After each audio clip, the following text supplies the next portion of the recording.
नमस्कार दोस्तों, स्वागत है आपका हमारे YouTube चैनल पर। अभी देखिए 3 और 4 जुलाई को यूपी टीईटी का पेपर होने वाला है। उसके कुछ प्रश्न हम लेकर आए हैं आपके बीच में, जिसको यदि अंतिम क्षणों पे आप देख लेते हैं, अंतिम मोमेंट पे, बहुत ही लाभदायक होगा आपके लिए। तो आइए शुरू करते हैं। शुरू करने से पहले यदि आप चैनल पर नए हो तो प्लीज़ चैनल को सब्सक्राइब करें, अपने दोस्तों के बीच में शेयर करें, जिससे ज़्यादा से ज़्यादा लोग इसका लाभ ले सकें। आइए दोस्तों शुरू करते हैं। ये 2018 का पेपर है, तो इसको आप देखिएगा। करे वह मापनी जिसमें अंतराल के समस्त गुण के साथ परम शून्य भी हो सकता है कहलाती है। तो क्या कहलाती है? अनुपात मापनी कहलाती है। डी वाला सही हो जाएगा। अगला करे फ्रायड के अनुसार हमारे मूल्यों का आंतरिकीकरण में होता है। क्या होता है? तो पराअहम होता है। सी वाला सही होता है। अगला प्रश्न है, करे व्यवहारवादियों ने कहा है मुझे नवजात शिशु दे दो, मैं उसे डॉक्टर, वकील, चोर या जो चाहूँ बना सकता हूँ। तो किसने कहा है? तो वाटसन ने कहा है। अगला प्रश्न है, ध्यान आकर्षित होने में किसकी प्रमुख भूमिका होती है? तो ये उद्दीपन की तीव्रता की भूमिका सबसे ज़्यादा होती है। ये वाला सही हो जाएगा। अगला प्रश्न है, कह रहा है कि क्या छात्र में रुचि उत्पन्न करने की कला है? तो क्या होगा? प्रेरणा जो हो जाएगा वो छात्र में रुचि उत्पन्न करने की कला है। अगला प्रश्न है, फ्रायड के अनुसार क्या है? तो परिभाषा दिया हुआ है, विस्मरण का अर्थ दिया हुआ है। तो विस्मरण वह प्रवृत्ति है जिसके द्वारा दुखद अनुभवों को स्मृति से अलग कर दिया जाता है। सी वाला सही हो जाएगा। अगला प्रश्न है, SOR किसके द्वारा प्रस्तावित किया गया था? तो SOR जो होता है वो गेस्टाल्टवादी मनोवैज्ञानिकों द्वारा प्रस्तावित किया गया। डी वाला सही हो जाएगा। अगला प्रश्न है, ध्यान को केंद्रित करने की आंतरिक दशा क्या है? तो ध्यान को केंद्रित करने की जो आंतरिक दशा है वो रुचि है। सी वाला सही हो जाएगा। अगला प्रश्न है, एक परिस्थिति में अर्जित ज्ञान का दूसरी परिस्थिति में उपयोग कहलाता क्या कहलाता है? ये तो सीखने में स्थानांतरण कहते हैं। बी वाला सही हो जाएगा। अगला प्रश्न है, पर अनुभव द्वारा व्यवहार में परिवर्तन क्या कहलाता है? तो अनुभव द्वारा व्यवहार में परिवर्तन सीखना कहलाता है। बी वाला सही हो जाएगा। अगला प्रश्न है, और सांख्यिकी में वह रेखा चित्र जिसमें आवृत्तियों को स्तंभों द्वारा प्रदर्शित किया जाता है क्या कहलाता है? तो ये स्तंभाकृति कहलाता है। ए वाला सही हो जाएगा। अगला है, विकास की किस अवस्था में बुद्धि का अधिकतम विकास होता है? तो किशोरावस्था में होता है। सी वाला सही हो जाएगा। अगला प्रश्न है, और शिशु का अधिकांश व्यवहार किस पर आधारित होता है? तो शिशु का अधिकांश जो व्यवहार है वो मूल प्रवृत्ति पर आधारित होता है। ए वाला सही हो जाएगा। अगला प्रश्न है, अंतर्दृष्टि सूझ द्वारा सीखने के सिद्धांत में कोहलर ने किसके ऊपर प्रयोग किया था? तो कोहलर ने वनमानुषों पर प्रयोग किया था। बी वाला सही हो जाएगा। अगला है, यह आवश्यक नहीं है कि उच्च बुद्धि लब्धि वाले बच्चे क्या हों? तो सृजनशीलता में भी उच्च हों। ए वाला सही हो जाएगा। अगला, अधिगम में किसने प्रभाव का नियम दिया था? तो थॉर्नडाइक ने प्रभाव का नियम दिया था। डी वाला सही हो जाएगा। अगला प्रश्न है, निम्नलिखित में से किस विधि का उपयोग स्मृति के मापन के लिए नहीं किया जाता है? तो ये बी हो जाएगा। तार्किक विधि का प्रयोग स्मृति के मापन में नहीं किया जाता है। अगला है, प्रासंगिक अंतर्बोध परीक्षण TAT का विकास किसके द्वारा किया गया था? तो ये मरे द्वारा किया गया था। सी वाला सही हो जाएगा। अगला प्रश्न है, मनोविज्ञान का शिक्षा के क्षेत्र में सबसे बड़ा योगदान क्या है? तो ये बाल केंद्रित शिक्षा है। डी वाला सही हो जाएगा। डी वाला। अगला प्रश्न है, करेक्ट निम्नलिखित में से कौन सा वृद्धि और विकास के सिद्धांतों से संबंधित नहीं है? तो वृद्धि और विकास के सिद्धांतों से कौन संबंधित नहीं है? तो वर्गीकरण का सिद्धांत। बी वाला सही हो जाएगा। अगला प्रश्न कह रहे, कक्षा शिक्षण में पाठ प्रस्तावना सोपान सीखने के किस नियम पर आधारित है? तो कक्षा शिक्षण में पाठ प्रस्तावना सोपान सीखने के किस नियम पर आधारित है? तो तत्परता के नियम पर आधारित है। सी वाला सही हो जाएगा। अगला कह रहा है, संप्रत्यय निर्माण का प्रथम सोपान क्या है? तो संप्रत्यय निर्माण का प्रथम सोपान जो हो जाएगा वो सी वाला हो जाएगा। प्रत्यक्षीकरण हो जाएगा। अगला प्रश्न है, करे कि प्रेक्षणात्मक अधिगम संप्रत्यय किसके द्वारा दिया गया था? तो ये बंडूरा द्वारा दिया गया था। बी वाला सही हो जाएगा। अगला प्रश्न है, उदाहरण, निरीक्षण, विश्लेषण, वर्गीकरण, नियमीकरण निम्नलिखित में से किस विधि के सोपान हैं? तो ये आगमन विधि के सोपान है, बी वाला सही हो जाएगा। अगला प्रश्न है अवधान के आंतरिक अथवा व्यक्तिनिष्ठ निर्धारक हैं। तो अवधान के आंतरिक अथवा व्यक्तिनिष्ठ निर्धारक कौन कौन से हैं? तो रुचि, लक्ष्य और अभिवृत्ति हो जाएगा 25 का ए। 26वां कह रहे हैं बाल मनोविज्ञान का क्षेत्र है। तो बाल मनोविज्ञान का क्षेत्र क्या हो जाएगा? गर्भावस्था से किशोरावस्था की विशेषताओं का अध्ययन, डी वाला सही हो जाएगा। अगला प्रश्न है 27वां कह रहे हैं वो अवस्था जो कि माता के 21वें गुणसूत्र जोड़े के अलग न हो पाने के कारण होती है, क्या कहलाती है? तो इसको क्या कहते हैं? तो डाउन सिंड्रोम कहते हैं, ए वाला सही हो जाएगा। अगला प्रश्न है करे कोल वर्ग के अनुसार किस अवस्था में नैतिकता बाह्य कारकों द्वारा निर्धारित होती है? तो ये पूर्व पारंपरिक अवस्था है, ए वाला सही हो जाएगा 28 का ए। करे लॉरेंस कोहल वर्ग के नैतिक विकास के सिद्धांत में 3 प्रमुख अवस्थाएं कौन कौन सी होती हैं? 3 प्रमुख अवस्थाएं होती हैं, देखिए इसका एक्सप्लेनेशन है। अगला प्रश्न कह रहा है कि निम्नलिखित में से कौन सा एक सही क्रम है? तो इसका सही क्रम बनाना है आपको। तो 29वां का जो है वो सही हो जाएगा डी वाला सही हो जाएगा। तो क्या हो जाएगा? अंडाणु, शुक्राणु, फिर युग्मनज और ब्लास्टोसिस, तो डी वाला सही हो जाएगा। अगला प्रश्न है अंतर्मुखी, बहिर्मुखी तथा अगला प्रश्न है देखिए पूछ रहा है करे अंतर्मुखी, बहिर्मुखी तथा उभयमुखी व्यक्तित्व का वर्गीकरण किसके द्वारा किया गया है? तो ये युंग द्वारा किया गया है, बी वाला सही हो जाएगा। अब देखिए हिंदी का प्रश्न है 30, हिंदी भाषा। ये हिंदी अनिवार्य होता है सबके लिए, ये वैकल्पिक नहीं होता है, वैकल्पिक भाषा नहीं है, हिंदी अनिवार्य होता है। कह रहे अष्टछाप के कवि नहीं है, तो अष्टछाप के कवि जो नहीं है वो नाभादास हो जाएंगे, ए वाला सही हो जाएगा। कह रहे आचरण की सभ्यता किसका निबंध है? तो आचरण की सभ्यता सरदार पूर्ण सिंह का निबंध है, बी वाला सही हो जाएगा। अगला प्रश्न है कह रहा है कि जो बाणी द्वारा व्यक्त न किया जा सके उसको क्या कहते हैं एक शब्दों में? तो अनिर्वचनीय कहते हैं उसको, सी वाला सही हो जाएगा। अगला प्रश्न कह रहा है उत्साह किस रस का स्थायी भाव है? तो वीर रस का उत्साह होता है, तो वीर रस का, बी वाला सही हो जाएगा। अगला प्रश्न है करे कवितावली के रचनाकार कौन है? तो कवितावली के जो रचनाकार हैं वो तुलसीदास जी हो जाएंगे, सी वाला सही हो जाएगा। अगला प्रश्न है कह रहा है कि भूषण किस काल के कवि हैं? तो जो भूषण है वो किस काल के कवि हैं? तो रीतिकाल के कवि हैं, सी वाला सही हो जाएगा। अगला प्रश्न है विनय पत्रिका की भाषा कौन सी है? तो विनय पत्रिका की जो भाषा है वो सी वाला हो जाएगा, ब्रज भाषा है, ब्रज भाषा, सी वाला। अगला प्रश्न है ट वर्ग में किस प्रकार के व्यंजन है? तो ट वर्ग में किस प्रकार के व्यंजन है? तो मूर्धन्य व्यंजन है, सी वाला सही हो जाएगा इसमें। अगला प्रश्न कह रहा है अंधेर नगरी के लेखक कौन है? तो अंधेर नगरी के जो लेखक हैं वो भारतेंदु हरिश्चंद्र हैं, सी वाला सही हो जाएगा। अगला प्रश्न है आदिकाल में पहेलियाँ लिखने वाले कवि थे? तो आदिकाल में पहेलियाँ लिखने वाले जो कवि थे वो खुसरो थे, बी वाला सही हो जाएगा, बी वाला। अगला प्रश्न है करे पेड़ से बंदर कूदा वाक्य में कौन सा कारक है? तो पेड़ से बंदर कूदा वाक्य में क्या हो जाएगा? अपादान कारक हो जाएगा, ए वाला सही हो जाएगा, ए वाला। अगला प्रश्न है करे श्रृंगार रस का स्थायी भाव क्या है? तो श्रृंगार रस का रति होता है, बहुत आसान सवाल है, बी वाला सही हो जाएगा।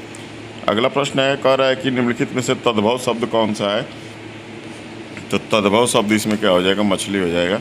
मछली का जो तत्सम होता है मत्स्य होता है, डी वाला सही हो जाएगा। बाकी भ्रमर, अग्नि और मस्तक ये तीनों तत्सम शब्द हैं। अगला है चौपाई छंद के प्रत्येक चरण में कितनी मात्राएं होती हैं? तो चौपाई छंद के प्रत्येक चरण में 16 मात्राएं होती हैं, बी वाला सही हो जाएगा। कह तेरी बरछी ने बरछीने हैं खलन के पंक्ति में कौन सा अलंकार है? तो इसमें यमक अलंकार हो जाएगा, डी वाला सही हो गया। अगला प्रश्न है हिंदी प्रदीप पत्रिका का संपादन किसने किया है? तो हिंदी प्रदीप पत्रिका का संपादन बालकृष्ण भट्ट ने किया है, बी वाला सही हो जाएगा। अगला प्रश्न है सूर्योदय शब्द का संधि विच्छेद क्या है?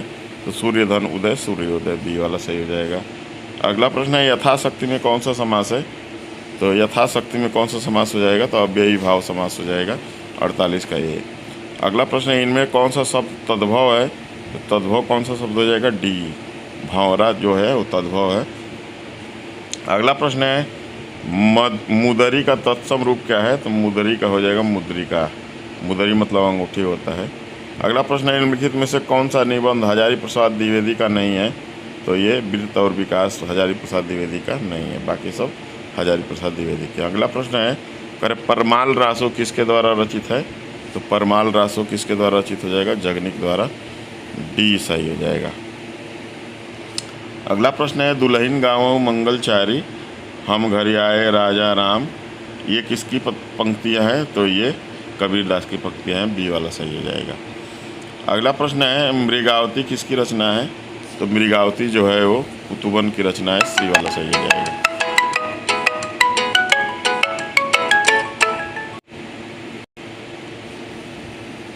तो मृगावती किसकी रचना हो जाएगी?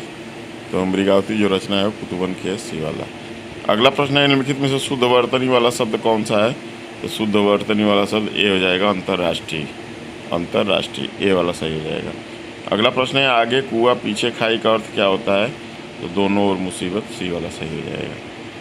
अगला प्रश्न है, रामचरितमानस की भाषा क्या है? तो रामचरितमानस की जो भाषा है वो अवधी भाषा में लिखा गया है, ए वाला सही है। अगला प्रश्न है, कौर आदिकाल के लिए वीरगाथा काल नाम किसने प्रस्तावित किया था? तो आदिकाल के लिए वीरगाथा काल जो है वो आचार्य रामचंद्र शुक्ल ने प्रस्तावित किया था। अगला प्रश्न है, उत्कर्ष शब्द का विलोम लिखिए। तो उत्कर्ष का हो जाएगा अपकर्ष हो जाएगा, बी वाला सही हो जाएगा। अगला है, आनंद कादम्बिनी, आनंद कादम्बिनी के संपादक कौन थे? तो आनंद कादम्बिनी के संपादक थे बद्री नारायण चौधरी प्रेमघन थे, सी वाला सही हो जाएगा 60 का। देखिए, बाल मनोविज्ञान और हिंदी हो गया। अब तीसरा है, संस्कृत वैकल्पिक भाषा है ये, उसका देख लेते हैं। तो संस्कृत का देख लेते हैं। कह रहा है कि आकरणयन शब्द में कौन सा प्रत्यय प्रयुक्त हुआ है? तो ये सत्री प्रत्यय प्रयुक्त हुआ है, सी वाला सही हो जाएगा। कह रहा है, किरातार्जुनियम, किरातार्जुनियम के प्रथम सर्ग में प्रयुक्त प्रमुख छंद कौन सा है? तो वंशस्थ छंद है, सी वाला हो जाएगा। कह रहा है, अक प्रत्याहार के अंतर्गत कौन से वर्ण आते हैं? किरातार्जुनियम के प्रथम सर्ग में प्रमुख छंद कौन सा है? तो ये वंशस्थ है, सी वाला सही है। अगला है, अक प्रत्याहार के अंतर्गत कौन से वर्ण आते हैं? तो कौन कौन से वर्ण आते हैं? अ, इ, उ, री, री, ए वाला सही हो जाएगा। अगला है, कर स्पर्श व्यंजनों के वर्ग हैं। स्पर्श व्यंजनों के वर्ग कौन से हो जाएंगे? 5 हो जाएंगे, बी वाला सही हो जाएगा। अगला प्रश्न है, सर्वे भवन्तु सुखिनः किस प्रकार का वाक्य है? तो ये इच्छावाचक वाक्य है, डी वाला सही हो जाएगा। अगला प्रश्न है, कह रहा है कि अधिसिंह का स्थान कर्म सूत्र किससे संबंधित है? तो ये द्वितीय विभक्ति से संबंधित है। अगला प्रश्न, निम्नलिखित वर्णों में से किस वर्ण का उच्चारण स्थान दंतोष्ठ है? तो किस वर्ण का उच्चारण स्थान दंतोष्ठ हो जाएगा? तो व का हो जाएगा, व का, ए वाला सही हो जाएगा। अगला प्रश्न है, कह रहा है कि बहुज्ञ का विपरीतार्थक शब्द कौन सा है? तो बहुज्ञ का विपरीतार्थक शब्द हो जाएगा अल्पज्ञ हो जाएगा, बी वाला सही हो जाएगा। अगला प्रश्न है, धीसः पद में कौन सी संधि है? तो धीसः पद में दीर्घ संधि हो जाएगा, ए वाला सही हो जाएगा। अगला है, रमाया हमें विभक्ति वचन है। तो रमाया हमें विभक्ति वचन षष्ठी विभक्ति एक वचन हो जाएगा, डी वाला सही हो जाएगा, डी वाला। अगला प्रश्न है, कह रहा है, संस्कृत व्याकरण में कति शब्द किस वचन में प्रयोग किया जाता है? तो कति शब्द होता है वो सी वाला हो जाएगा, बहुवचन में प्रयोग किया जाता है। अगला प्रश्न है, उपसर्गों की संख्या कितनी है? तो उपसर्गों की संख्या 22 बताई गई है, बी वाला सही हो जाएगा। अगला प्रश्न है, संस्कृत के सुप्रसिद्ध नाटककार विशाख दत्त की प्रसिद्ध कृति का नाम क्या है? तो ये मुद्रा राक्षस है, डी वाला सही हो जाएगा। अगला प्रश्न है, शिवराज विजय नामक पुस्तक के लेखक कौन है? तो शिवराज विजय नामक पुस्तक के लेखक जो हो जाएंगे वो अंबिका दत्त व्यास हो जाएंगे, बी वाला सही हो जाएगा, 74 का बी। 75 का क्या है, अष्टाशीति पद का अर्थ क्या है संख्या में? तो अष्टाशीति का मतलब 88 हो जाता है, बी वाला सही हो जाएगा। अगला प्रश्न है, करे गंगोदकम का संधि विच्छेद क्या है? तो क्या हो जाएगा ये? तो गंगाधन उदकम गंगोदकम, डी वाला सही हो जाएगा। अगला है, पवित्रम में संधि विच्छेद कीजिए। तो पोधनित्रम पवित्रम, 77 का ये सही हो जाएगा। अगला है, निम्नलिखित में अरविंदम शब्द का पर्यायवाची क्या है? तो कमलम हो जाएगा, 78 का डी सही हो जाएगा। अगला है संस्कृतम शब्द में निम्नांकित में से कौन सा उपसर्ग है, तो ये बी है, सम हो जाएगा बी वाला, 79 का बी।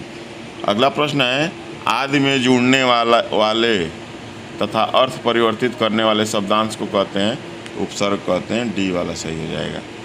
अगला प्रश्न है कर निम्नलिखित में से शुद्ध वाक्य चुनिए, तो शुद्ध वाक्य कौन सा हो जाएगा, तो सी वाला हो जाएगा, तो विद्यालयम गच्छत, सी वाला।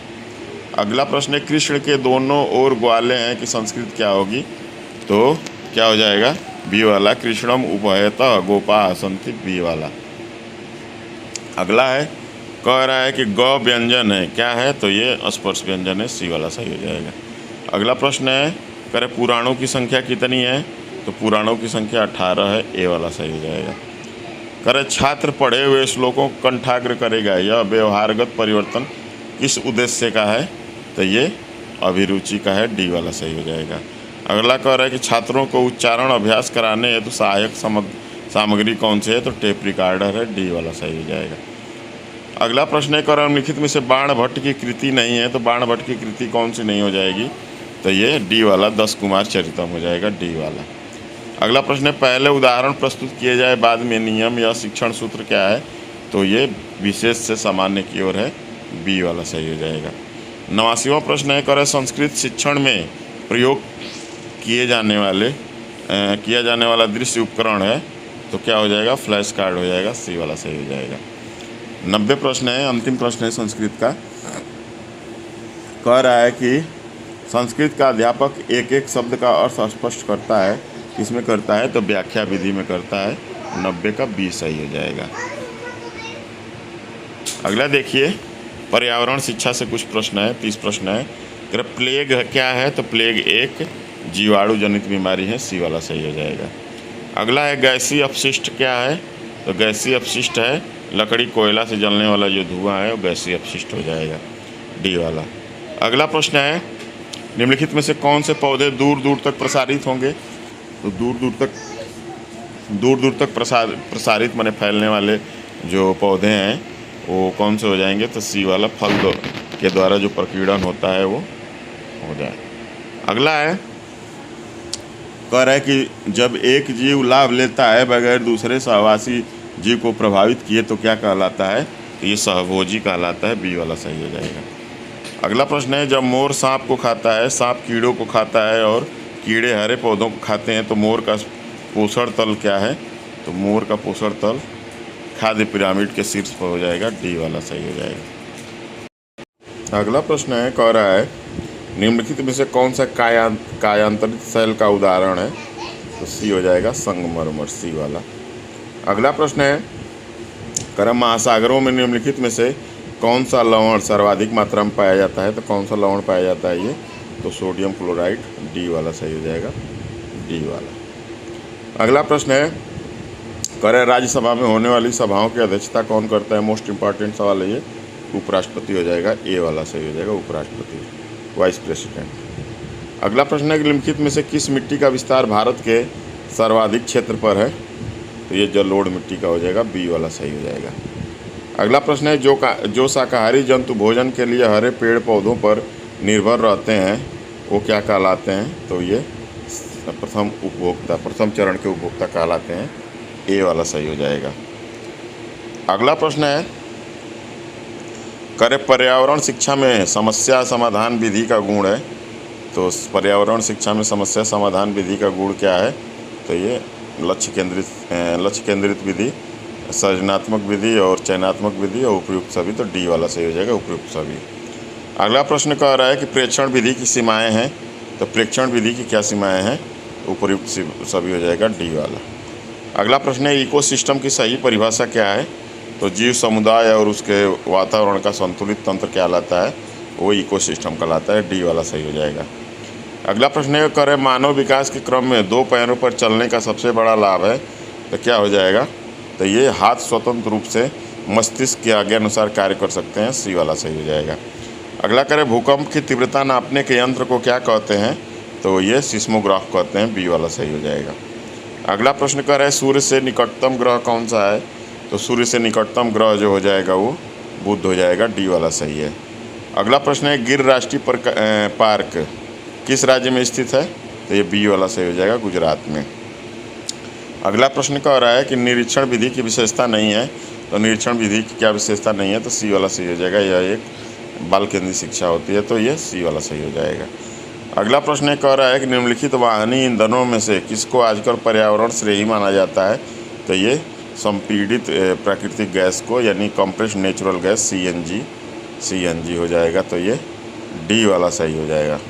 अगला प्रश्न कह रहा है किसी पारितंत्र में तत्वों का चक्रण क्या कहलाता है, तो किसी पारितंत्र में तत्वों का चक्रण कहलाता है जैव भू रासायनिक चक्र, ए वाला कहते हैं, ए वाला सही है।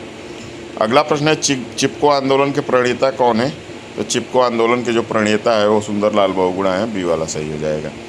अगला प्रश्न है इंसुलिन की रासायनिक प्रकृति क्या है, तो इंसुलिन की रासायनिक प्रकृति क्या है, प्रोटीन है, ये बी वाला सही हो जाएगा। अगला प्रश्न है पौधों में अर्धसूत्री विभाजन होता है, तो किसके द्वारा, तो परागकोश द्वारा, डी वाला सही हो जाएगा। अगला प्रश्न है करा ज्वर नियंत्रण में आमतौर पर सबसे अधिक प्रयोग की जाने वाली औषधि है, तो क्या हो जाएगा, पैरासीटामोल हो जाएगा, सी वाला सही हो जाएगा। अगला प्रश्न है कह रहा है जैविक समुदाय में प्राथमिक उपभोक्ता है, तो प्राथमिक उपभोक्ता कौन कौन से हैं, तो ये जो शाकाहारी जंतु है प्राथमिक उपभोक्ता कहलाते हैं। अगला कह रहा है दही निर्माण हेतु कौन सूक्ष्म जीव उत्तरदायी है, तो दही लैक्टोबैसिलस है, डी वाला सही हो जाएगा, दही निर्माण में। मोस्ट इम्पॉर्टेंट सवाल है। अगला प्रश्न है कह रहा है कि मानव रुधिर वर्ग की खोज सर्वप्रथम किस वैज्ञानिक ने की थी, तो ये लैंड स्टीनर ने की थी, ए वाला सही हो जाएगा। अगला है प्रश्न 148वां प्याज आलू अदरक क्या है, तो ये तना है, बी वाला सही हो जाएगा। 149वां प्रश्न है कह रहा है एक कोशिकीय सूक्ष्म जीव है, एक कोशिकीय सूक्ष्म जीव कौन सा हो जाएगा, पैरामीशियम हो जाएगा, सी वाला सही हो जाएगा। और अंतिम प्रश्न है आज का, निम्नलिखित में से कौन सा पादप उत्पाद साबुन का विस्थापन है, तो ये रीठा हो जाएगा, बी वाला सही हो जाएगा। इस तरह से हमारे पर्यावरण के, बाल मनोविज्ञान के, ईवीएस और साइकोलॉजी, उसके बाद आपका हिंदी और संस्कृत, ये चारों सेक्शन हमने कवर किया। इसमें 120 प्रश्न आप देख लेंगे तो निश्चय जानिए कि 40 से 50 प्रश्न इसमें आपको मिलेंगे हर परीक्षा में। बहुत सारे प्रश्न कॉमन है, इसको एक बार 2 बार आप सुन लीजिएगा, देख लीजिएगा, बहुत लाभदायक होने वाला है। 3-4 तारीख को जो यूपीटीईटी की परीक्षा होने वाली है उसमें। मिलते हैं किसी नेक्स्ट वीडियो में, किसी नेक्स्ट टॉपिक पे। तब तक के लिए आप पढ़ते रहिए, ध्यान दीजिए। जय हिंद, जय भारत।